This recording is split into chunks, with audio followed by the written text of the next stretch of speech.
I have one patient who actually had back injury. He's overweight. I'm really very proud of him because he could go on disability, but the guy's working. He's still working. But even when I try to treat his legs, honestly, just for him to move from side to side, when I asked him to roll over so I could inject his legs, I mean, just to see his face, how much pain he was in. I did him because he had an ulcer on his leg. We had no choice. We had to take care of it. And one day, after like 6 months, I asked him, I said, how does your leg feel? Because it's very quiet. He said, Doc, are you kidding me? My legs feel great. He said, my leg is so much lighter. He says, I was dragging all this extra weight on my leg. And he said, you know what? My back pain is better. And I never thought of that. The only reason I'm treating this guy was because he had an ulcer on his leg. So I could potentially have said, well, you've got back injury, your back has got problems, so I don't think we should treat you. But not knowing, we even helped his back pain because he can walk a lot easier. Again, reduction in the pain in my leg. I'm able to walk further and resume daily activity immediately, which is true. Most of these patients, the latest laser we are using, there's no pain after surgery whatsoever.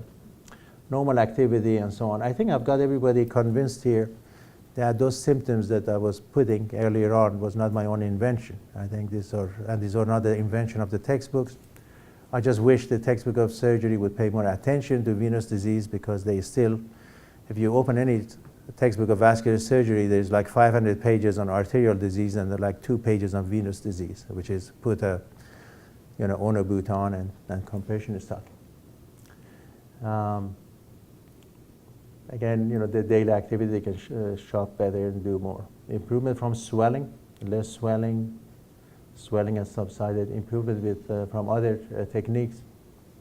This patient had venous stripping in the past, the first one, and this second case was really a nightmare. I don't know what happened, but instead of stripping the patient's vein, they stripped the patient's artery. When she told me that, I'm like, no, she doesn't know what they're talking about. And I got the patient's record, and it was done here in Wilmington, and I know the surgeon is an excellent surgeon. I was just shocked how on earth it happened. Can you imagine the nightmare? Taking somebody's artery out instead of the vein by mistake. And how long did they say? They were like 5 hours in the operating room. And that wasn't over. Then patient came to the hospital, was admitted. Then they took him to radiologist suite like every other day. He was there putting stents and balloons and God knows what. And after like 4 or 5 years, she worked out the guts to come and have the other leg treated. And I went and took care of the left leg with laser. It took us 20 minutes to do it. Anyway, that is her. That's her comment, the second one. Improved appearance, feeling better. Again, we've talked about all those things. Now, the treatment. This is a venous stripping, the way it was done. I'm a surgeon. I've done a lot of venous stripping in my lifetime, so it's not exactly was a malpractice doing it, but the operation was designed in 1917. I looked it up, and it has never changed since then. So we had to make cuts all over the place, cut all the branches, tie the vein, and we took the good, the bad, and the ugly. We usually took a few normal veins with it, because our teaching was at the groin, get every tiny tributary of that vein, which now we found out was a mistake. And then you would go in there and just wrap the leg with ace bandage and rip that vein out. It took about an hour to do surgery. They were all bruised afterwards, and of course, it's general surgery, so you have to be put to sleep. And they only took care of one vein. Now, I was talking about there's still a lot of people just treat one vein, one leg.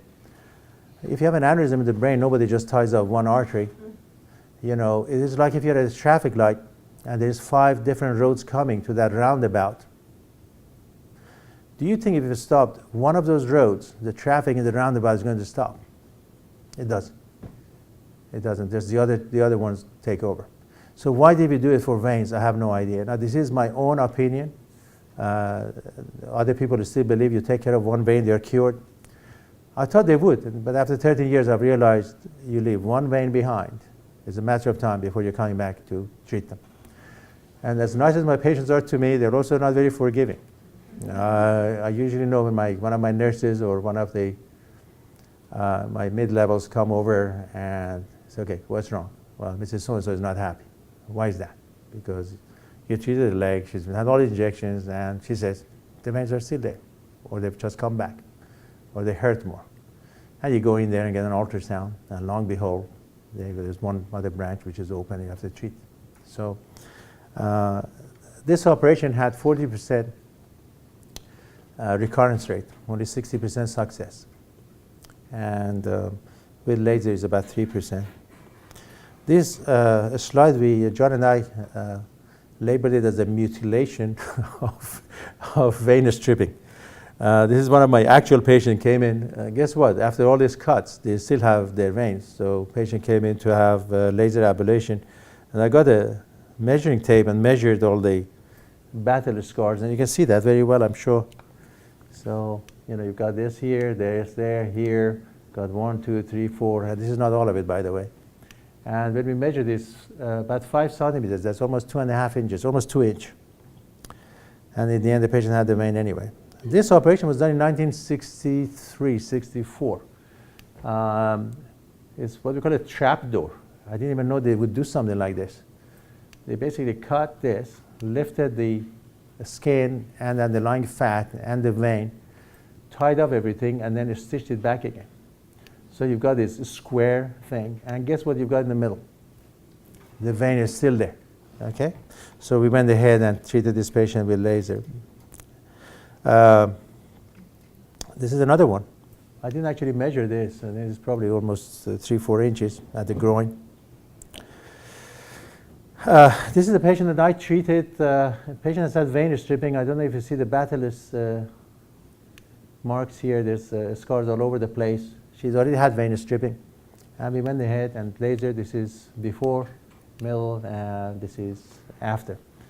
One thing I'd like you to all do is you see the legs are not only changing in the skin coloration, but also they kind of shrink. The legs do shrink with time. And you see more and more of that as we go through.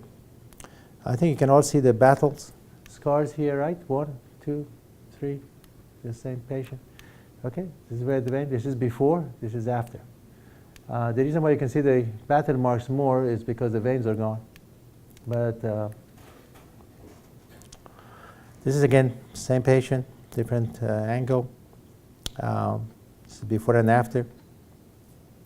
This patient has also had their venous stripped, and again, this is before and after. This is the mark we put our laser, and then we mark them later on when they come back. This patient is still not finished. These marks my ultrasound techs put it so that we can inject some foam and close those small branches. This is another case where the patient has had the venous stripped. You can see the battle marks, and the vein is still there. So I went in with a laser. It's a short saphenous that went in the back, and we lasered it. And if you look at it, it's gone. Okay? And I think that's my scar. I'm not sure. That might be just a mosquito bite. But really, I'm not sure. We were trying to find one. And this is the same patient from a different angle. Before and after. And can you all see how that calf muscles are shrunk? I don't think I'm making it up, right? This is smaller than that, okay? So over time, the leg does shrink. Again, these are the things I think, I hope eventually everybody will get hold of these facts and write it in textbooks of medicine so medical students can learn them. So when they become doctors, they can come and teach and treat them. But right now, that's how early we are. In my mind, is if you get a hose and you hook it up to a sponge and turn the tap on, the sponge really will expand. When you turn the tap off and wait, over time, it will shrink. And time sometimes can take a year, 2 years. They continue to shrink But it's amazing. You see them 2 years or 3 years later, you know, that the leg is a lot smaller. Now, the other treatment we have for venous disease, I'm sure you're glad to hear, is stockings. So the first thing we do, obviously, we ask patients to put the stockings on. And most insurances now require you to put a stocking. United wants you to put it on for 2 weeks. Blue Cross wants 3 months. I think a stocking is a good thing, quite frankly, because number one, they need it afterwards. Secondly, if the symptoms get better, you know that the problem was probably from venous disease. The only picture I could find was one of Ted's stocking. And the best of my knowledge, and I hope they're not going to sue me, but Ted's stockings are not designed to walk in. Am I true? They were not designed to walk on. They are supposed to put them on and be on bed rest and put compression stocking on top of it. So when you say stockings, people really get worried, you know, that that's probably what I'm talking about. This is the stocking we are talking about. They come in different colors, and you know, they're much lighter than they used to be. There are other ways of managing it, at least at this stage of the game. My feeling is, if that fails and the patient is amenable to laser ablation, then we do laser ablation. So this is the laser I use. It's by Angiodynamic. It's called Never Touch. The actual portion of the laser is here. All the other ones don't have this casing, so the tip of the laser can get hot and kind of get attached to the vein wall, and as you're pulling it, you can, I call it the gum under the skin, under your shoes, you can actually feel the pull sensation. I think it's very smart the way they've done it, because there's no touch. It's just the radiation damages the vein wall, and nothing touches it. This is quite expensive fiber. The company tells me I've got the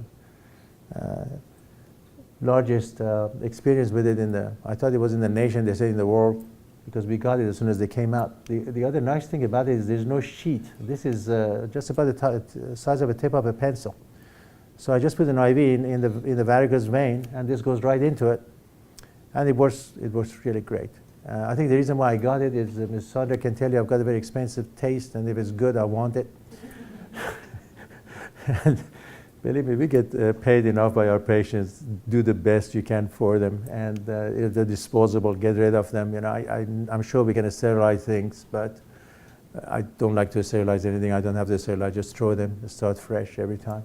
But it is an amazing fiber. It uses 1470, which means when some of the other lasers, the first laser we used, I used to use 15 watts to do the laser, and now with this one I use 6 watts.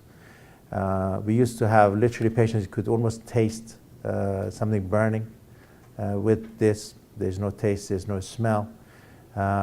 Patients about the third day used to have some pain and discomfort in the leg. With this, they have zero pain afterwards. I never thought I would see that, but really there's no pain afterwards.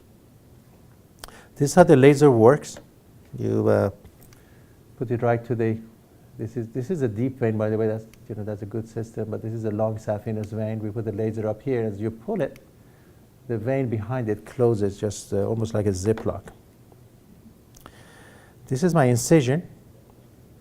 As you can see, it's so small you can't see it. So I had to show you with the hemostat that there is actually an incision. And I asked John. I said, John, you know what we don't have? We don't have any pictures of our incision. John started panicking a little bit. Oh my God, yeah, we don't. I said, please don't go in there and try to find somebody who gets keloid and maybe you find something. I said, you won't find a scar. That's what we're Scarless. In fact, we changed our name because of that. Okay, but I don't want you to lie. I don't want to exaggerate. I said, but try to find. Then I thought, well, John, he's not clinical. I mean, he does a great job with pictures. So I got my other staff. I said, please show John. Then, in fact, one of our ultrasound techs had that hair procedure done. They said, well, what about her? We can get her and take pictures of her leg. I said, okay. So there she is. If you can't find the scar, it's not my fault, because there is no scar, okay? So literally, 3 days ago, she took her, she actually allowed us to take pictures of her leg. There is no scar. If you have an IV put in your arm, do you get a scar? No, this is just an IV. You're not going to get a scar.